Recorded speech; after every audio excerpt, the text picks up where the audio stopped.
अस्सलाम वालेकुम। इस वीडियो में हम पढ़ेंगे स्टमक हमारा होलोजोइक न्यूट्रिशन जो चैप्टर 11 है फर्स्ट ईयर बायोलॉजी का, उसका एक बहुत ही इम्पॉर्टेंट टॉपिक है। तो आज इसको स्टार्ट करते हैं और थोड़ा सा जो वीडियो है वो लेंदी होगी क्योंकि ये टॉपिक जो है थोड़ा सा लेंदी है। इसका स्ट्रक्चर पढ़ना है, इसके रीजन्स जो है वो सारे इसमें हम डिस्कस करेंगे। So let's start.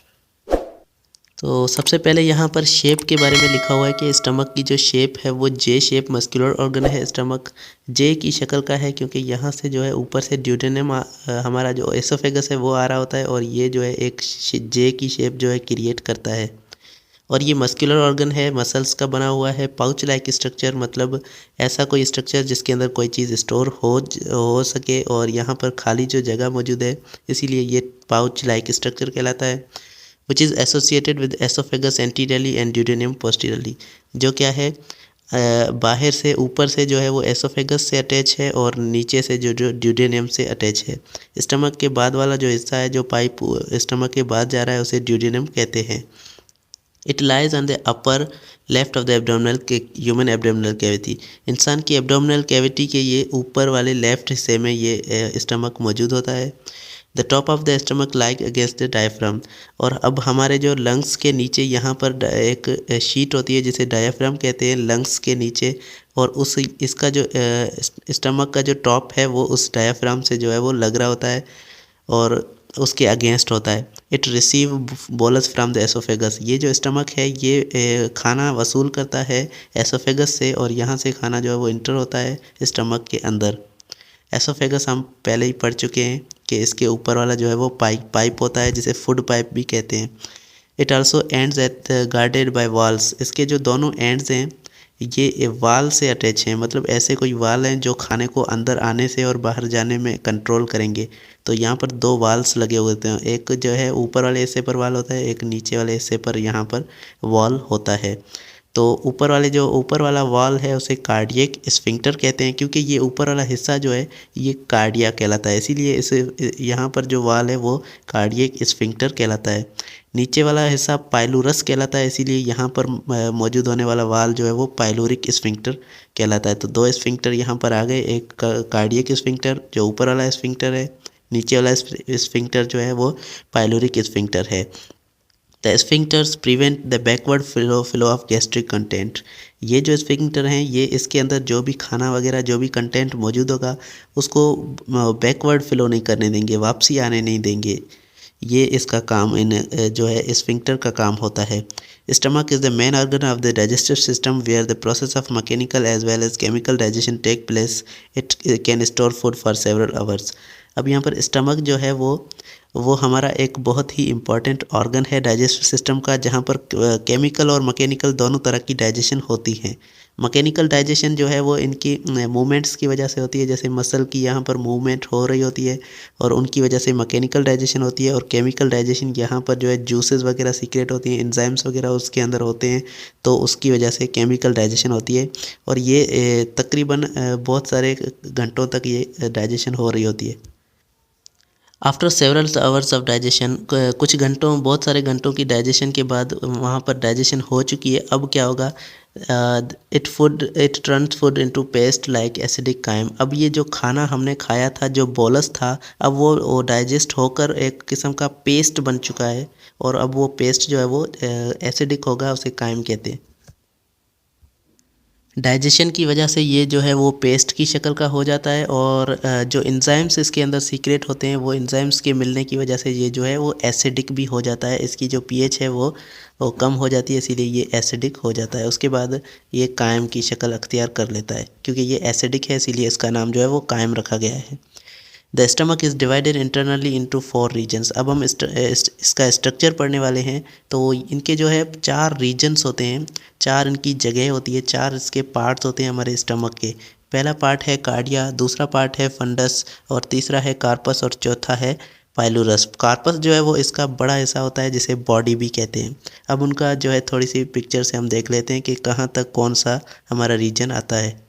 तो हम इस पिक्चर में हम देख सकते हैं कि यहाँ पर हमारे पास जो है वो स्टमक का स्ट्रक्चर है और इसके अंदर यहाँ से एसोफेगस आ रहा है। ये हमारे पास जो है ऊपर यहाँ पर एसोफेगस है। उसके बाद ये येलो कलर का आपको ये हिस्सा नज़र आ रहा है जहाँ से जो है स्टमक स्टार्ट हो रहा है, ये हिस्सा कहलाता है कार्डिया। पहला हिस्सा हमारा कार्डिया है। उसके बाद ऊपर वाला यहाँ पर जो है ये ऊपर वाला हिस्सा जो है कर्व हिस्सा है, इसे फंडस कहते हैं। और उसके बाद ये जो पूरा हिस्सा हमारा आ रहा है लास्ट जो बीच वाला हिस्सा है ये पूरा बॉडी है, इसे कहते हैं कार्पस। यहाँ पर लिखा नहीं हुआ, इसे कार्पस कहते हैं। और उसके बाद हमारे पास लास्ट वाला यहाँ पर जो स्टमक का लास्ट हिस्सा है इसे पाइलोरस कहते हैं। और उसके बाद हमारा जो है ड्यूडेनम स्टार्ट होता है। तो ड्यूडेनम इस स्टमक का ऐसा नहीं है, लेकिन ये थोड़ा सा अलग से हिस्सा है। हमारा स्टमक जो है वो यहाँ तक आता है। सबसे पहले ये जो हिस्सा है कार्डिया, फंडस, कार्पस और उसके बाद ये पाइलोरस हिस्सा कहलाता है। तो 4 हिस्से हमारे स्टमक के हो गए। तो इन सभी हिस्सों की जो है थोड़ी सी डिस्क्रिप्शन यहाँ पर लिखी हुई है। The oesophagus opens into the cardia. अब जहाँ से एसोफेगस इंटर होता है, ओपन होता है, उस हिस्से को कार्डिया कहते हैं। थ्रू द कार्डियक स्फिंक्टर, यहाँ से कार्डियक स्फिंक्टर जो है वो कार्डिया में लगा हुआ होता है, जिसकी वजह से जो है वो खाना अंदर आता है। The fundus is the upper curve path. अब वो यहाँ पर जो स्टमक में ऊपर वाला जो कर्व पाथ होता है इसे फंडस कहते हैं। ये फंडस वाला हमारा हिस्सा हो गया। उसके बाद which adopt the varying volume of the indigested food by relaxing its muscular wall। अब इसका काम क्या है, ये वॉल्यूम को वेरी करता है, वॉल्यूम को मेंटेन करता है। अगर खाने को ज़्यादा वॉल्यूम चाहिए तो ये जो है उसको वॉल्यूम प्रोवाइड करता है, उसको जगह देता है। तो ये एक एक्स्ट्रा इसके अंदर पार्ट होता है। और यूजुअली इसके अंदर जो है वो गैसेस पाई जाती हैं। अब ये इसके मस्कुलर वाल्स को जो है वो रिलैक्स करके जो है इसको वॉल्यूम को मेंटेन कर रहा होता है। It usually contain gas bubbles specially after meal. और खाने के बाद जो है इसमें तकरीबन गैस के बबल्स जो है वो पाए जाते हैं, क्योंकि खाने के अंदर जो हम गैस भी कभी कभी जो है अंदर चली जाती है, वो यहाँ पर स्टोर होती है।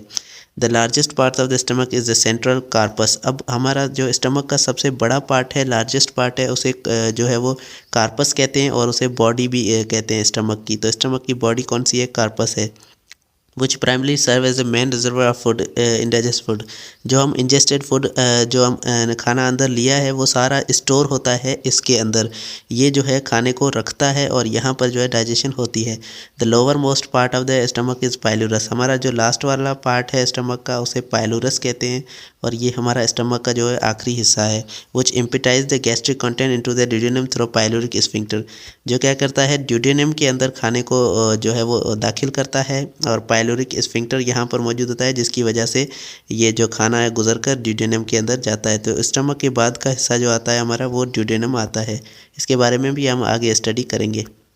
तो ये हमारे जो है स्टमक के रीजन्स आ गए। उसके बाद जो है स्टमक की वाल जो है, स्टमक जिस लेयर से बना हुआ है, जिस दीवार से स्टमक बना हुआ है, गोश्त की दीवार, उसके अंदर लेयर्स कितनी हैं वो लेयर्स हम स्टडी करने वाले हैं। The wall of the stomach consist of 4 layers. इसके अंदर जो है 4 लेयर्स पाई जाती हैं। और 4 लेयर्स कौन कौन सी हैं, as present in the other gastrointestinal tract. ये सिर्फ जो है पूरे हमारे GIT गैस्ट्रो इंटेस्टाइनल ट्रैक के अंदर पूरे के अंदर 4 जो है लेयर्स पाई जाती हैं। सिर्फ एक स्टमक के अंदर ये नहीं होती, बल्कि सारे हमारे गैस्ट्रो इंटेस्टाइनल ट्रैक के अंदर ये 4 लेयर्स पाई जाती हैं। तो इसके अंदर सबसे अंदरूनी जो लेयर है, इनर मोस्ट लेयर है, उसका नाम है mucosa. Mucosa it is lies on the sub it relatively thicker than contain numerous tubular glands. तो ये क्या है, ये दूसरों लेयर से सबसे ज़्यादा ये जो है मोटी है, थिक है और इसके अंदर जो है वो ग्लैंड्स पाए जाते हैं, ट्यूबुलर ग्लैंड्स। ट्यूब की शक्ल में इनके पास जो है ग्लैंड्स होते हैं सबसे पहली अंदरूनी जो लेयर है उसके अंदर, अंडर द म्यूकोसा। उसके बाद जो म्यूकोसा के बाद हमारे पास लेयर आती है सब म्यूकोसा। म्यूकोसा के बाद दूसरी लेयर जो है वो सब म्यूकोसा है और इसके अंदर ब्लड वेजल्स और नर्व्स आ जाती हैं। ब्लड वेजल्स मींस खून की जो है नालियाँ आ जाती हैं और नर्व्स हमारे पास जो है हमारे नर्वस सिस्टम की जो नर्व्स होती हैं वो आ जाती हैं। Below the sub mucosa lies muscularis externa. उसके बाद सब म्यूकोसा के बाद जो हमारी 3rd लेयर आती है वो है मस्कुलरीज एक्सट्रीना। इसका नाम मस्कुलरीज एक्सट्रीना रखा गया है। It is also thick and some areas. ये जो है कुछ एरियाज़ में जो है वो मोटी होती है और कुछ एरियाज़ में जो पतली होती है। It consist of 3 layers of smooth muscle. ये जो है स्मूथ मसल्स की बनी हुई है और इसके अंदर 3 स्मूथ मसल्स की लेयर होती है। Although this layering is always visible. ये जो है इज़ नॉट ऑलवेज विजिबल, ये जो है हमेशा लेयर जो है हमेशा विजिबल नहीं होती, बल्कि हमेशा दिखती नहीं है। कभी कभी ये लेयर जो है दिखती हैं, लेकिन किस किस पार्ट में ये लेयर्स विजिबल नहीं होती। The 3 layers of smooth muscle are innermost oblique, जो हाँ सबसे अंदरूनी लेयर है वो ऑब्लिक है, ऑब्लिक शक्ल की है, मतलब ऐसे जो है लाइन उसमें मसल जो है ऐसे ऑब्लिक शक्ल में पड़े हुए होंगे। और उसके बाद जो है सर्कुलर मसल्स होंगे, दूसरी लेयर में वो मसल्स जो है वो सर्कुलर होंगे। और उसके बाद जो है लॉन्गिट्यूडनल मसल्स होंगे हमारी जो थर्ड लेयर है उसके अंदर। तो सबसे हमारी पहली जो लेयर थी वो म्यूकोसा थी, उसके बाद दूसरी सब म्यूकोसा। म्यूकोसा के अंदर जो है ग्लैंड्स होते हैं और सब म्यूकोसा के अंदर ब्लड वेजल्स और नर्व्स होती हैं। उसके बाद मस्कुलरिज एक्सट्रीना, ये जो है 3 मसल्स की बनी हुई है। एक इनर मोस्ट मसल जो है वो ऑब्लिक है, और उसके बाद सर्कुलर मसल है, उसके बाद जो है लॉन्गिट्यूडनल मसल है। 3 लेयर से मिलकर ये हमारी मस्कुलरिज एक्सट्रीना बनी हुई है। तो ये हमारी स्टमक की लेयर्स हैं। ग्लैंड्स आर एब्सेंट इन सब म्यूकोसा। अब सब म्यूकोसा की बात हो रही है कि इसके अंदर जो है ग्लैंड्स नहीं होते, ग्लैंड्स एब्सेंट होते हैं। इसके अंदर सिर्फ ब्लड वेजल्स और नर्व्स होती हैं। उसके बाद the fourth and outer most layer is thin. हमारी जो चौथी और सबसे बाहर वाली जो लेयर है वो सीरोसा है। सीरोसा के अंदर क्या होता है, it secret lubricating fluid that reduces the friction of the muscle movement. अब ये जो है कुछ एक किस्म का फ्लूइड जो है वो निकालती है, फ्लूइड खारिज करती है, और उसकी वजह से जो है वो लुब्रिकेशन होती है, और जो फ्रिक्शन की फोर्स होती है वो कम होती है, क्योंकि स्टमक में मसल्स की जो है मूवमेंट हो रही होती है, और मसल्स की मूवमेंट को आसान बनाने के लिए ये सीरोसा जो है ये एक किस्म का फ्लूइड जो है सीक्रेट कर रही होती है। उसके बाद हमारा जो अगला पार्ट है, तो लेयर्स की जो है हम थोड़ा सा यहाँ पर देख सकते हैं कि यहाँ पर हमारे पास जो लेयर्स आ रही हैं, सबसे बाहर वाली जो लेयर है यहाँ पर आपको दिख रही है, ये बाहर वाली लेयर जो है वो सीरोसा कहलाती है। उसके बाद जो है ये पूरी लेयर हमारे पास 3 मसल्स वाली जो लेयर है ये हमारी मस्कुलरिज एक्सट्रीना है। उसके बाद वाली जो लेयर हमारे पास आ रही है वो लेयर हमारी सब म्यूकोसा है। उसके बाद लास्ट वाली जो है वो म्यूकोसा है। तो सबसे पहले म्यूकोसा लेयर आती है। यहाँ पर जो है आप देख सकते हैं कि ये जो है लेयर म्यूकोसा है। उसके बाद जो है ये 3 लेयर, ये जो सब म्यूकोसा है, और उसके बाद 3 लेयर्स जो है ये मस्कुलरिज एक्सट्रीना है। लास्ट वाली लेयर जो है सीरोसा है। तो ये हमारे पास जो स्टमक की लेयर्स आ गई। In the empty contracted stomach, अब ये जब स्टमक खाली होता है तो पहले तो खाना भरा होता है, तो ये क्या होता है, ये हमारे पास ऐसे रिलैक्स होता है, ऐसे मसल्स जो है वो ऐसे कॉन्ट्रैक्ट नहीं होती। लेकिन जब एम्पटी हो जाता है तो ये मसल इसकी जो मसल है वो कॉन्ट्रैक्ट हो जाती हैं, तो कॉन्ट्रैक्टेड स्टमक बन जाता है। तो mucosa is thrown into longitudinal fold called rugae. अब जो म्यूकोसा थी सबसे अंदर वाली लेयर वो क्या है, ऐसे मुड़ जाती है, और ऐसे जो है हमारे पास ऐसे ऐसे एक किस्म के रूगी फोल्ड बन जाते हैं, जिसका नाम क्या है, रूगी। तो ये रूगी हमारे पास जब स्टमक खाली होता है तब ऐसे फोल्ड बन जाते हैं, उसको कहते हैं rugae, because of contraction of muscularis mucosa है। अब हमारे पास मस्कुलरिज म्यूकोसा जी की जो है वो कॉन्ट्रैक्शन होगी, इसीलिए वजह से जो है रूगी हमारे पास बन जाते हैं। The loose of consistency of submucosa, और सब म्यूकोसा जो है वो ऐसे कंसिस्टेंट नहीं होगी, बल्कि वो भी जो है ऐसे फोल्ड हो जाती है, इसीलिए हमारे पास ये रूगी बन चुके होते हैं। तो रूगी क्या है, ये एक किस्म के फोल्ड हैं जो हमारी इनर मेम्ब्रेन जो है वो करती है, स्टमक की मेम्ब्रेन करती है जब स्टमक खाली होता है और कॉन्ट्रैक्ट होता है। द सरफेस इज़ फर्दर सब डिवाइडेड इनटू फ्यूरोज कॉल्ड गैस्ट्रिक पिट्स। अब जो ये रूगी बन चुके हैं, अब इन रूगी के भी जो है इनको सरफेस को डिवाइड किया गया है। यहाँ पर आप देख सकते हैं कि ये जो एक रूगी है हमारे पास, ये जो रूगी आपको दिखाई दे रहा है, इसके अंदर भी जो है वो गैस्ट्रिक पिट्स इन्होंने थोड़े थोड़े से जो है गैस्ट्रिक पिट्स बनाए हुए हैं, और ये कहलाते हैं gastric pits. This funnel shape invagination of epithelium are continuous on the base with the tubular glands. और इनके अंदर जो है ये कंटिन्यूसली बहुत सारे ऐसे रूगी बन चुके होते हैं, और इसके अंदर जो है ट्यूबुलर ग्लैंड्स भी मौजूद होते हैं। The mucosa has mucus secreting mucoid cells. Mucosa के अंदर क्या होता है, म्यूकस के सेल्स होते हैं, जो म्यूकॉइड सेल्स होते हैं, जो क्या करते हैं, म्यूकस को सीक्रेट करते हैं, और it secrete mucus and bicarbonate ion. अब ये जो है ये क्या करते हैं, बाइकार्बोनेट आयंस भी सीक्रेट करते हैं, आयंस, और हमारे पास जो है म्यूकस भी सीक्रेट करते हैं। The gastric mucus is glycoprotein. अब यहाँ पर जो है म्यूकस क्या है, ये एक किस्म का ग्लाइकोप्रोटीन है which is means of lubricating a food. अब ये क्या करता है, फूड को लुब्रिकेट करता है, फूड को खाने को जो है वो और ज़्यादा नरम करके उसको जो है फ्रिक्शन को कम करता है।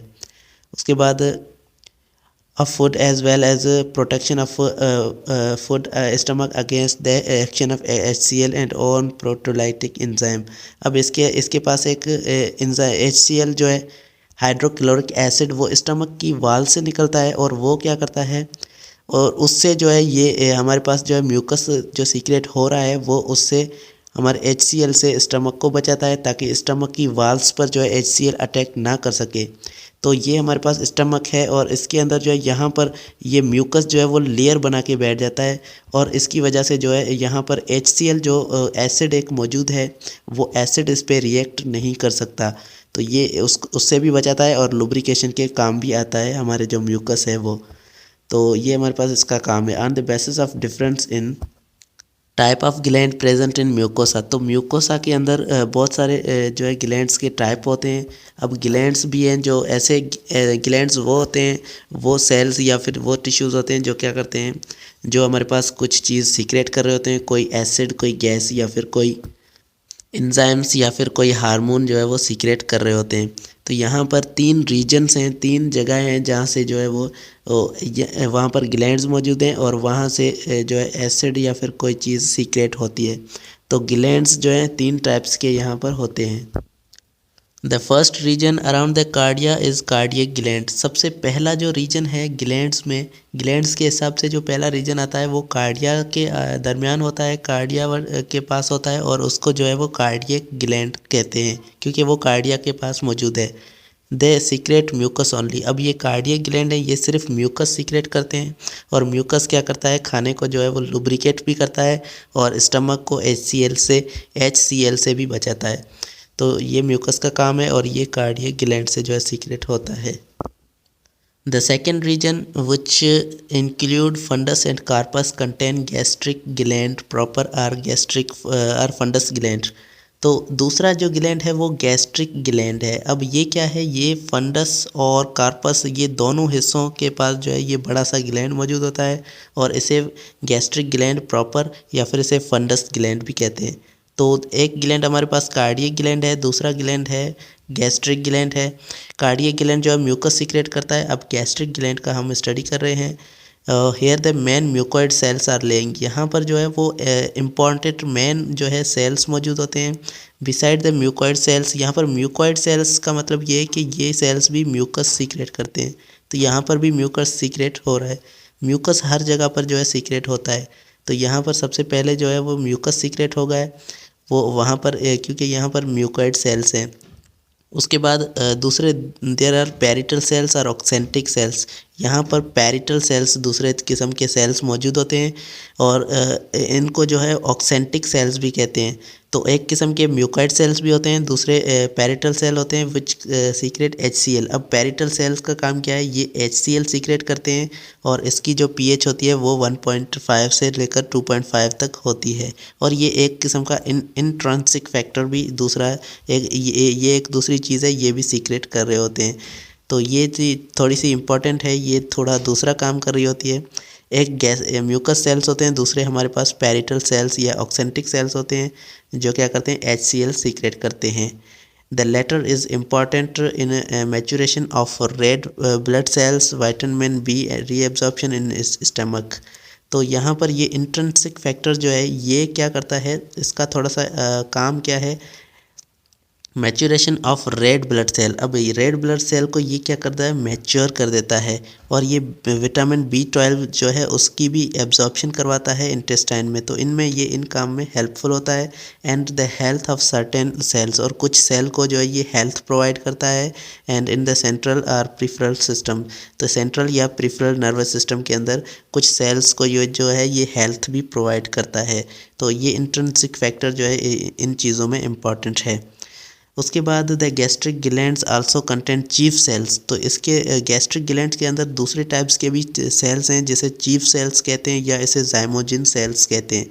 चीफ सेल या जाइमोजिन सेल, ये तीसरे किस्म के सेल हमारे पास आ गए यहाँ पर, विच सीक्रेट पेप्सिनोजन। अब ये जो है एक किस्म का मटेरियल खारिज करते हैं जिसका नाम है पेप्सिनोजन, प्रिकॉर्सर ऑफ प्रोटोलाइटिक एंजाइम। अब ये क्या है, एक प्रोटोलाइटिक एंजाइम का एक किस्म है, लेकिन हमारे पास जो खास एंजाइम जो है वो पेप्सिन है। अब पेप्सिन क्या है, पेप्सिन एक एंजाइम है जो प्रोटीन को जो है वो डाइजेस्ट करता है, लेकिन हमारे पास पेप्सिनोजिन है, लेकिन पेप्सिनोजिन को जो है वो पेप्सिन में कन्वर्ट किया जाएगा। उसके बाद पेप्सिनोजिन है जो वो पेप्सिन बनकर फिर जो है वो डाइजेशन करेगा। तो यहाँ पर पेप्सिनोजिन हो रहा है, सीक्रेट हो रहा है, और उसके बाद ये कन्वर्ट होगा पेप्सिन में, और पेप्सिन जो है वो काम करेगा as a protein digester, protein को डाइजेस्ट करेगा pepsin. The distal region of the stomach pylorus. उसके बाद लास्ट जो रीजन है हमारे पास जो पाइलोरस है, वहाँ पर पाइलोरिक ग्लैंड मौजूद होता है।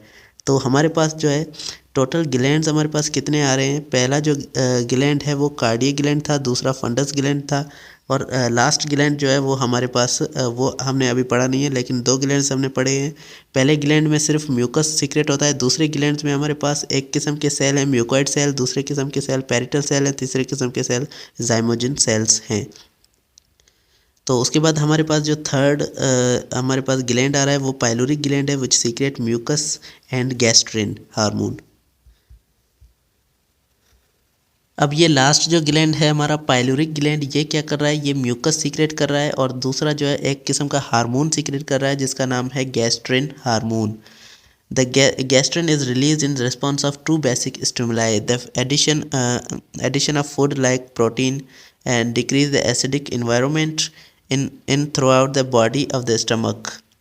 अब यहाँ पर लिखा हुआ है कि यहाँ पर लिखा हुआ है कि ये जो है हमारे पास सीक्रेट हो रहा है एक एंजाइम गैस्ट्रिन हार्मोन जो सीक्रेट हो रहा है। ये हार्मोन दो इसके स्टिमुलाई हैं। अगर ये चीज़ें हो गई तो ये हार्मोन सीक्रेट होगा। डिस्टेंशन ऑफ स्टमक, हमारे पास अगर डिस्टेंशन ऑफ स्टमक हो गई, मतलब स्टमक के अंदर जो है खाना पहुंच चुका है, अब वो खुलने लगा है, तो ये सीक्रेट हो जाएगा। और पीएच अगर रेज हो गई स्टमक की, तो भी जो है ये हमारे पास हार्मोन सीक्रेट होगा। तो यहाँ पर क्या हुआ है, stomach by addition of food like proteins. तो क्यों यहाँ पर प्रोटीन्स जो हैं फूड वो अंदर आ रहे हैं, इसीलिए जो है ये सीक्रेट गैस्ट्रिन जो है हार्मोन सीक्रेट होगा। Decrease the acidic environment. अब ये जो फूड है प्रोटीन है, ये क्या करता है, ये इन एसिडिक इन्वायरमेंट को कम कर देता है, डिक्रीज कर देता है। In addition to gastrin hormone there are endocrine cells. अब यहाँ पर जो है दूसरे सेल्स भी मौजूद हैं जिसका नाम है endocrine cells, distributed through out the body of the stomach. ये पूरे स्टमक की बॉडी में जो है वो डिस्ट्रीब्यूट किए गए हैं, यहाँ पर जो है मौजूद हैं पूरी स्टमक की बॉडी में। One of their important secretion is serotonin. उनकी जो है एक इंपॉर्टेंट सीक्रेशन है, जो इंपॉर्टेंट चीज़ ये सीक्रेट करते हैं वो है serotonin, which inhibit the gastrin acid secretion. जो क्या करता है, गैस्ट्रिक एसिड हमारे पास जो HCl है उसकी सीक्रेशन को इनहेबिट करता है, उसको रोकता है, क्योंकि अभी हमें ज़्यादा गैस्ट्रिक एसिड नहीं चाहिए, तो अब वो उसको रोक देगा। तो यहाँ पर हमारे पास कुल मिला के हमारे पास जो है 3 हमारे पास जो है ग्लैंड्स हैं, और 4 हमारे पास जो है स्टमक के रीजन्स हैं, 4 रीजन्स हैं, और 2 इसमें जो है स्फिंक्टर लगे हुए हैं, एक लास्ट में और एक स्टार्ट में। तो इसके अंदर जो ये सेल्स हैं ये सारे आपको जो है इम्पोर्टेंट हैं, वो आपको थोड़े से जो है याद करने पड़ेंगे। तो आज की इस वीडियो में बस इतना ही। Thank you so much for watching.